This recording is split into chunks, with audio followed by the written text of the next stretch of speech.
What's up guys, it's Daniel here, and this is the final product. So if you guys are wondering what I did, I completely restyled the outdoor pit, made it more safer. I had to fix up all the timbers, like the hinges for the doors I had to redo because they're coming loose because after so many years. Obviously the timbers, as you can see there, they're starting to expand because over time nothing really stays straight. So I had to put this, it's like a foam throughout all the gaps because I have some new additions coming, and it was especially just that big gap there, and I had to make sure the doors were straight again because the gaps in between the doors were pretty big. So I got some new additions coming next week that are coming to the pit, 2 new additions hopefully, and then next year will be the big addition hopefully later in the year, so stay tuned for that. So next year's going to be a lot happening. I'll have maybe an aviary, maybe 2 aviaries, depending. There will be at least 1 aviary by the end of the next year.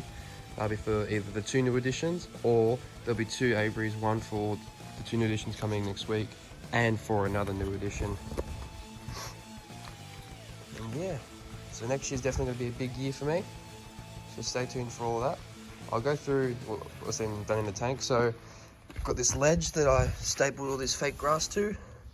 This used to be there, as you can see the outline for it. I moved it here because I wanted room for this big new water dish.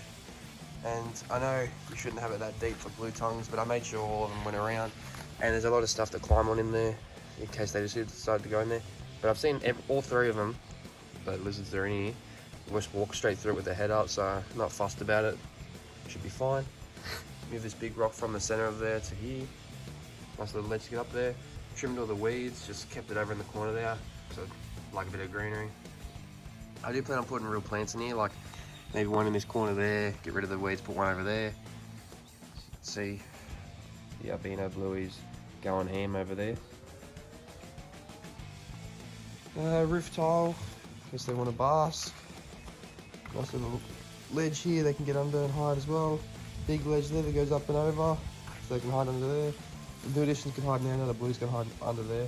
But the blueies and the shingleback hide under there sometimes, and under there. So there's a lot of hides. And here comes the big girl. And I made this burrow, so I just screwed these timbers together here, because she always had this burrow and I didn't want to get rid of it because it was her favourite spot to hide. And I just made it somewhat bigger. Made sure she can still have just that hole, made it around so it's like exclusive. I do plan on getting like a timber to go over that I can just take off so it's darker, so she feels a bit more safe going into the burrow. Even though she already probably feels safe just going into it, but I want her to think that she's protected here as well. Because she doesn't go over this, I've noticed. Even though I did it yesterday, she goes through there, which is what I want. But this one just, yeah, straight over. Just feeding them some dog food and some blueberries. The dog food mainly for the blueies. And they also love the blueberries. The blueberries are mainly for the shingleback. I just didn't have salad on me today. And so next week, during the week, we're going to get some insects for the new additions that are coming. So that's going to be fun. Perfect example, he doesn't go through the right way. He's going straight over. But yeah, so what I really did was just get all the stuff that I had in here, move it around, added the stuff from the old pit. As you can see, I used to have another pit here. Previous videos, I had rubber here that I got to put back, just sheets of rubber. So this is actually what's underneath these tanks, so they can't dig out. It's just a thick sheet of rubber. It's really heavy. But yeah, and over the top of the rubber for these there is weed mat because there's different sheets. But yeah, but they still managed to find the gap, like you can see where I've actually, so there's the rubber there, rubber there, and there's just a little gap. So she can get underneath there, but she can't get out because, as you can see, just goes rubber all the way across. And plus, she can't dig out here because the rubber just goes flat here. The reason why we cut those with the rubber is because these timbers actually go in the ground, so you can't move this thing. So it's pretty stable. If you guys want a video on how I built it, there'll be a video on me staying further down on the channel a few years ago. I'll try and link it in the description. If not, just gonna have to scroll through and find it.